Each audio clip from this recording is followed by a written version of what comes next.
बुझैला बड़ा भारी लागेला गड़बड़।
विचार करिए आप लोग, एक ठेम गैया देखलो बछिया बियाइल जहिया, बछिए के पिए दूधवा गारी लगेला गड़बड़। जरा सोचिए आप लोग, बड़ी ऊंची बात बा पहलवान भैया। आप जब अइला तो हमारा विचार बदल गया कि कुछ ओजन चीज पहलवान जी के चाहत बा। हल्लू पातर चीज देवल जी तो पहलवान जी के पल्ले पड़ी ना, कुछ ओजन चीज रही तो कुछ आप लोगों के पोसाई। तो एक मतलब आप लोग समझी कि कवि जी कितने गहराई में डूबल बानी कि एठे में गैया देख लो बछिया बियाइल जहिया, अब बछिए का दूधवा पिए गारी लगेला गड़बड़। मतलब का हो, अब समझाई ना, समझाई तो ज्यादा टाइम लगी, गावत निकल जाए आप लोग समझत रहिया। ए भाव पर सम्मान की हमारे बड़े भैया डॉक्टर आर के यादव, अच्छा डॉक्टर आर के गुप्ता दौलताबाद की धरती से, सही है भैया। आपकी तरफ से 100 रुपए का पुरस्कार आपके चरणों में बहुत बहुत प्रणाम आशीर्वाद का चाह रही। कहना बा तर्क बहुत कुछ लोग लगा ले, लेकिन मेन तर्क का क्या बा मास्टर साहब, ये कहीं कुवनवा चारा कुवना के भारत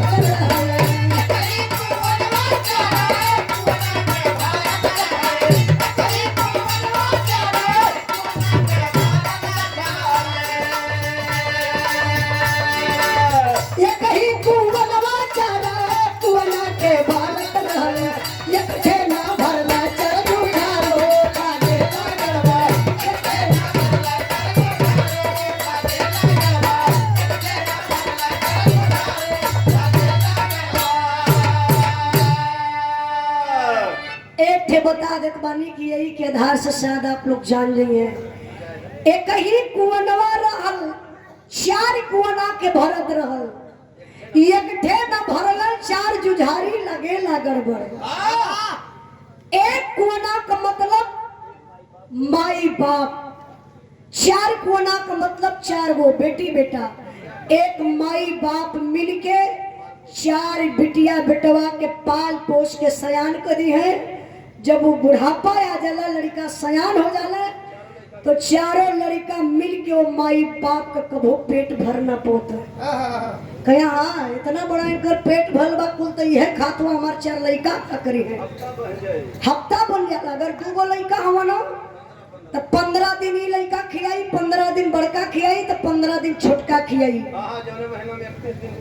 और जौने महीना में 31 दिन का महीना हो जाई तो एक दिन माई बाप उपवास करी है। 12 जमाने के लोग हाथ जोड़ के निवेदन करो कि दुनिया में सबसे बड़ा अगर कोई देवी देवता है बाबू, तो वो अपने ही माता पिता है। माई बाप का कदर करे सीखा, दुनिया में जहाँ कहीं भी रहा आप लोगों के सम्मान मिलत रही। इसी भाव पर सम्मान किए बड़का भैया यस के टेलर संतोष सोनकर बड़े भैया जी की तरफ से 100 रुपए का पुरस्कार, बहुत बहुत प्रणाम, आशीर्वाद का चाह रही। आई इससे ऊंची लाइन कवि जी अगली लाइन लिखलन, का लिखलन? राहल बादरिया एगो चारा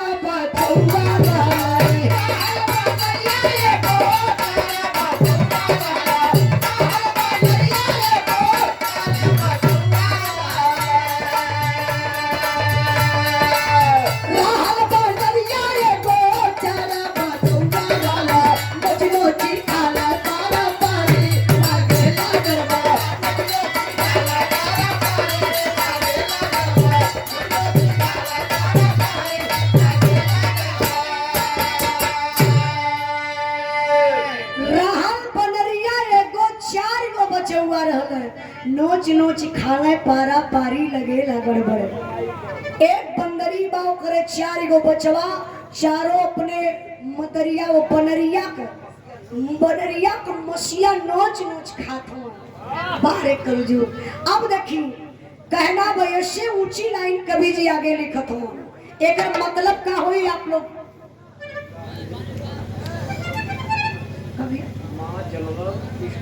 माँ जनरल स्टोर श्रृंगार घर, बड़े भैया दिलीप गुप्ता जी की तरफ से 100 रुपए का पुरस्कार, आपके बहुत बहुत प्रणाम, आशीर्वाद का चाह रहे।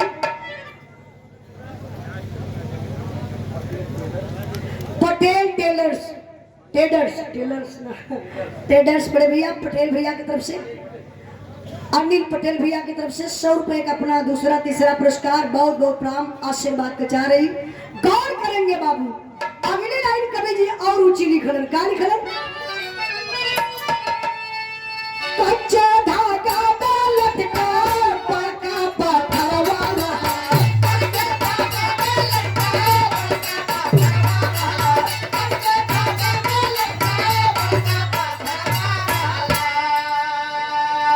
कच्चा धागा में लटका पका पत्थरवा रहा। चकली वो जनवा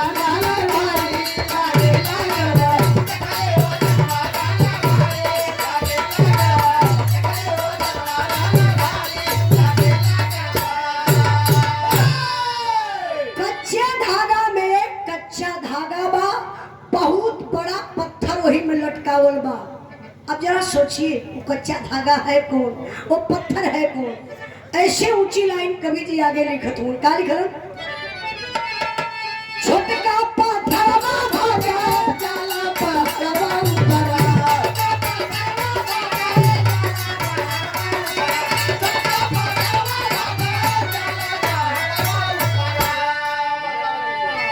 छोटका पत्थरवा भागल जाला पहाड़वा ऊपर। बड़का आवेला निचवा हारी लागे लागलवा।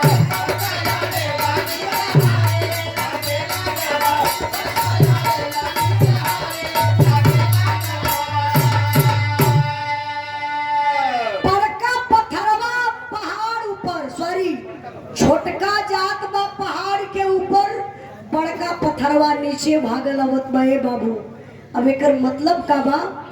अब आखिरी लाइन बा गीत का मास्टर साहब, मतलब हम बोल ले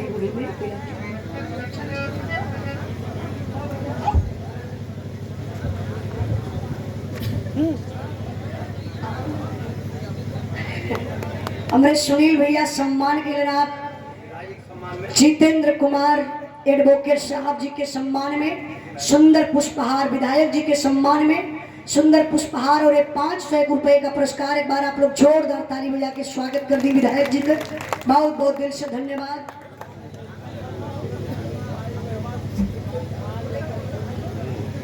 आप कोटई पहलवान बड़े भैया जी की तरफ से सुंदर पुष्पहार, और हमारे दया चचा के आप छोटे भाई हैं, आपके तरफ से सुंदर पुष्पहार और 200 रुपए का पुरस्कार, आपके चरणों में बहुत बहुत प्रणाम, आशीर्वाद का चाह रहे हैं। और 51 रुपए का पुरस्कार हमारे बड़े भैया कौन बिल्डर, राजू बिल्डर बड़े भैया जी की तरफ से 51 रुपए का पुरस्कार, बहुत बहुत प्रणाम, आशीर्वाद का चाह रही। हमारे गीत के आखिरी लाइन में का मास्टर साहब? सरिता में सागर गईले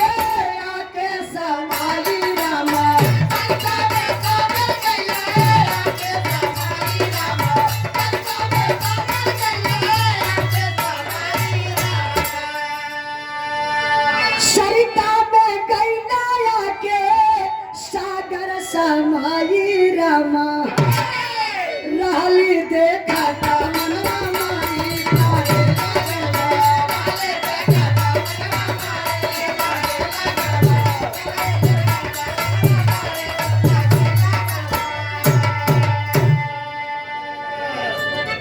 सागर में गागर भरना बहुत आसान बात है, लेकिन गागर में सागर भरना एक बहुत कठिन की बात है। यहाँ कबीर जी वही काम किए हैं कि गागर में सागर भरे हैं। आखिरी लाइन में कहना है का